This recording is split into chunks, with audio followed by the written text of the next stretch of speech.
Kunsill Ġenerali importanti għal futur tal-Partit Nazzjonalista u għal ġid tal-pajjiż.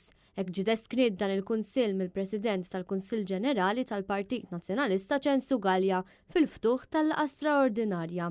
Ġen Galja qal li fid-deċiżjoni ta' dan il-Kunsill Ġenerali tal-Partit Nazzjonalista irridu fl-aħħar mill-aħħar niftakru fil-futur tal-poplu Malti u għawċi kollu. Huwa qal li dan il-Kunsill għandu jwitti triq għall-futur isbaħ fil-140 sena ta' storja ta' dan il-partit. Intant f'dan il-Kunsill Ġenerali, il-Partit Nazzjonalista qed jimxi mal-linji gwida mogħtija mis-Supretendent tas-Saħħa Pubblika, il-Professur Charmaine Gauci, fejn il-prijorità għandha tkun is-saħħa u s-sigurtà ta' kulħadd. Fid-dawl ta' dan il-Kunsill Ġenerali fetaħ mingħajr nies preżenti fis-sala. Il-votazzjoni mbagħad bdiet eżatt wara d-diskors tal-kap tal-Partit Nazzjonalista Adrian Delija. Votazzjoni li tissok tas-sibt. Il-Partit Nazzjonalista qal li huwa obbligu li dawk kollha li se jmorru jivvutaw għandhom jilbsu maskra jew visor kif ukoll isegwu l-miżuri tad-distanza soċjali.